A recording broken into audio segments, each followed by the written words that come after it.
How are you finding the show anyway? You know what, actually I find the show quite spectacular. I was always saying to folks, one of the things I truly enjoy is getting a chance to meet out with the fans and really see that level of energy and excitement. And I love coming over here at least once every 2 years or every year or so, just to be able to make that connection and hear what's going on. We have so much great talent here, but also everybody is so knowledgeable about our product and excited about it. And it's the first time over since we launched the new 52. So because of that, I was really interested to hear what the words were. And what's the word been? So far, so good. I'm happy to say.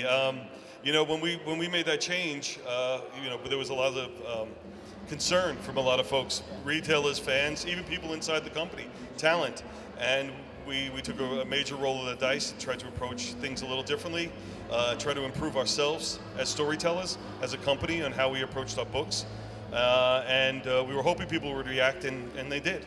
So it was great. I'm interested. How does a show like this compare to the shows in the States? Is it similar, or is it smaller? Or? It's different because there's so many different shows going on all throughout the country. And I mean, you can go everywhere from the high end, which is the San Diego show, which 120,000, in New York with 80,000. But then we've seen shows like Seattle that have about 40, or Orlando that have about 40, and then you get the mid-America where you might get the 10 to 12,000. But the enthusiasm doesn't change regardless about the number of people are there. And you know, and I found a group like this can be just as exciting and just as energetic as a group as 120,000 in San Diego. So that's what makes it fun. You mentioned the new 52 a second ago. What do you think? What was the kind of driving force behind it, behind sort of resetting the whole line like that? You know, it's an interesting story, and I tell this in the same way. It's, you know, we were looking at the business as a whole, and I had sat down with a number of retailers and a number of the fans, and you felt everybody was getting lethargic. You know, it felt like people were buying books because they were keeping the numbering going or because they just did in the past. And that's not a good enough reason to do comics. That's not a good enough reason to put out product. And when you hear things like that, you realize that someday that people can just find something else to do, and then we have no fan base to build from. So we felt we still had a very strong fan base, but we had to do something that would shake up the business. And we decided to do the relaunch. And when we thought about it, we sort of went half in. And then we realized that we have to go all the way in. It wasn't just about relaunching certain books, it was about relaunching the entire line, because we knew something like that would be enough of a shock to the system. And I used to describe it, if people say, well, how'd you let things get so out of control? What made you think it's so out of control? And I used the expression once, he's got to forgive me, I said, it's like waking up one morning and finding out you're 30 pounds overweight. And you wake up and you look at yourself and you go, I'm overweight, I know I didn't eat 30 pounds of food last night, but somehow I don't feel right. And we had to be better. We had to be better as a company. We had to be better. We had to be better in regards to how we did our jobs. We had to make sure the schedules came out on time.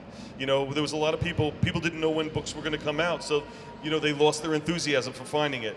And we had to make sure the books were interesting, exciting, entry, and we wanted the people to read it. And we sat down with our writers, and we sat down with our editors, and we sat down with our artists, and said that what we've been doing isn't good enough. We have to be better. So. What were your personal picks out of the relaunch? Oh gosh, I don't know. You know, it's for me. You know, it's hard for me to pick anything out separately. I mean, considering I was working on one of the books, you know, I had a lot of fun doing that myself. But I mean, when we saw what was happening, when we saw what was happening on the Batman book with Scott Snyder and Greg Capullo, we knew something special was going on. You felt the energy level start to explode. When you know you have Jim Lee and Jeff Johns committed to doing Justice League on a monthly basis, you knew something was going to take hold there. And that's why when we went at it, we knew Batman and Green Lantern were working very well, so we didn't want to make too much change, not to upset that apple cart. But other areas we knew we should take some risks. And big surprises for us, no surprise, is things like Animal Man and Swamp Thing. Animal Man was superb, yeah. And these are books that we have tried to relaunch several times, and this is the first time they really took hold in a great way. And things like Teen Titans, which had the most baggage. And Teen Titans is an interesting book because Teen Titans, when we started to do it, we were trying to find a way to make everything work. And then we realized that we were spending so much trouble trying to make the old stories work, we were sacrificing the new direction. It was going to impact how the works from there. And I see Wonder Girl over here. She's giving me sorry about that. I really apologize. But what happens is that we had to make it be about the stories moving forward and not looking back. And that's what I tell everybody, is that we're only looking forward right now. We can't look back. What's in front of us? So if you didn't see a character that you liked, or didn't see a story that you remember, it's not that it's gone, it's just that we're not using it right now. Because ultimately what happened also is you got a lot of people that would go and say, you know, well, why don't you do this? And the writers wanted to do that. Let's bring back Wonder Girl. Let's bring back Wally West. Let's bring back everybody. And I said, well, if we make all those changes within the first 3 months, we're going to be exactly where we started from. And we want to have that potential for story later, so that, you know, a year from now, 2 years from now, 3 years from now, we always have things from the well that we could draw from that can make the line exciting. So how far ahead of you is the plan for the New 52? How far ahead have you got? Well, you know, we had a basic, you know, 2-year plan coming out of the gate, and we're constantly adding that on. I mean, when we came to the free comic book day comic, story in there is laid out for the next 2 years inside there. There's Easter eggs throughout that book that basically set the groundwork for things that are becoming later this year, things that will be happening a year from now, and then a year from now after that. And it was important to know what the big milestones were, so you feel that there's a direction for the universe, that it's always going someplace, always progressing, but we don't want to give too much away.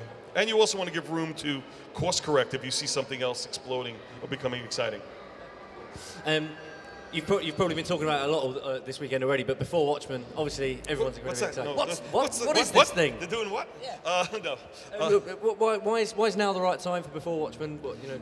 Well, again, it's just we're being more aggressive at DC about trying to go out and get as many fans and people excited about his books as possible. And then also, I mean, it's been 25 years since Watchmen was introduced. There was a feature film that came out. And again, if we're out there trying to rebuild the business, rebuild an industry, and get people excited about comics again, you got to go with your best product. And, you know, there was a lot of reasons why people held back doing Watchmen. And the only way that we felt comfortable going forward is to be able to make sure we could assemble a team that would be the strongest one possible. And what we did is that we looked at everything that we had going on, and realistically, we wanted to start this even a year ago. But we didn't have the right talent, we didn't have the right people, we didn't have the right moment. And then when the story came together and the talent became available, then it just felt right, and we decided to pull the trigger and go. So did you always know who you wanted on the books? Yeah, I mean, it's the final list wasn't the starting list, you know. As a matter of fact, what I originally had was 7 miniseries with 7. Actually, I had 8 miniseries with 8 different writers, and then ultimately, you know, through time and just working schedules, we were moving the list around a little bit. And then when we found the 4 key writers, Darwin Cook, Joe Straczynski, Len Wein, and Brian Azzarello, we realized that it was work much better with just less writers than more. And there was more connectivity in their storytelling, and there was a level of respect among the 4 working together. And on top of that, they were all able to tell their own stories while still feeling part of our greater body of work. Well, yeah. So, do you think once these series are all out, is it likely to expand beyond that? Do you think, I love questions like when we get this. It's like, well, we haven't even gotten to this yet, and I want to know what comes after this. I don't know. I'm still waiting to hear what the plot for the Avengers 3 movie is. Okay. I tried to get that yesterday. I didn't get any of it. So, obviously you've done the New 52. You're about to do Before Watchmen. Where can DC go beyond that? You know, they're obviously all both big, huge events. So. Yeah, I think you're going to hear a couple of big surprises for us come this summer. You know, we have 1 or 2 things that we're going to roll out in San Diego that'll open an eye or 2, which I'm pretty excited about. And the main goal is always try to be as aggressive as possible. The main thing about the New 52 is that it will always stay new, and will always stay 52. So we'll constantly be refreshing that line with new products so that it always feels like something's going on in that world, and new characters and new ideas are being introduced. And also, I mentioned a little bit about yesterday, but we're making it a very large goal of ours for DC Comics as a whole to really push forward an initiative to really reestablish Vertigo as the premier brand in regards to cutting-edge storytelling, and in that sense, and I think that's very important to us because, you know, some people say that you look at books like Animal Man and Swamp Thing working in the New 52, and where's the place of Vertigo? Well, Vertigo is still an essential part of DC Comics. And therefore, by being so, we have to make sure that we make that thing their series as important as possible and receive the level of attention that was brought to the New 52. You all must be pretty excited about the Batman film. I am. You know what? I mean, the fun part for me, I mean, my background was in television before joining DC Comics. And so when I got to DC, I became solely publishing. And as co-publisher, I'm so focused on the print line and how we do. And my goal is always to make sure that print publishing is the source material, it's the inspiration for everything else, but then when you see things as the Batman movie coming, I'm just excited as any normal fan would be to wait to see it. I know nothing about that movie, and I prefer to keep it that way because it allows our storytelling to stand separate from that, and I get to enjoy it as much as everybody else does when it breaks. You know, and that's how it was the last movie, and I couldn't enjoy myself anymore. As publisher, how much time do you get to actually read the line? You know, how much do you read your regular books?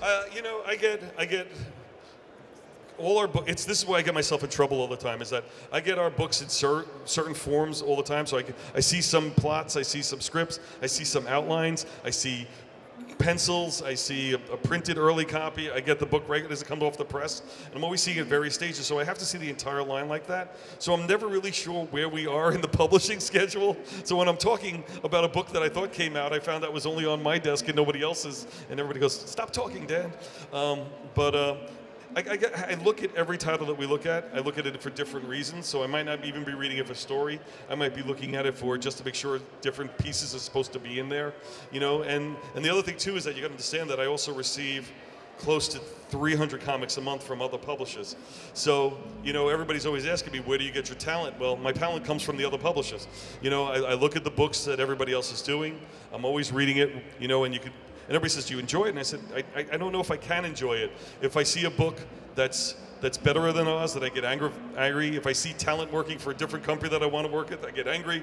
If I see a book that's worse than ours but sells better, then I get really angry, you know? And so these are things that you're always constantly challenging yourself to be better. And you're looking at the entire industry trying to make sure that we stand out amongst that crowd. So what do you look for in new talent? What does it take to catch your eye? Well, I mean, for an artist, you know, you're looking for that level of storytelling, dynamics, definition of character, and things that also work within the style of the universe. Not that you have a house style, but it has to feel cohesive with the world. It can't be so dramatically different that makes it stand apart, unless that's the purpose of that book. When I'm looking at a writer, I'm looking for the individuality of voices, the ability so that if I covered up the name of every character, I would know who was talking just by the tone and the type of conversation they were having. Also, the ability to build cliffhangers, dynamics, you know, plots, be able to move in and out. You know, you're looking for a lot of things. And I mean, it's hard to tell who does what when you're looking at a complete book because it is such a collaborative medium. But these are things that you try to work out from there. Do you have a favorite story arc from your time at DC? Oh gosh, you know, you get asked that all the time. You know, so the one thing I get most nostalgic to is the build-up and actual story of Infinite Crisis.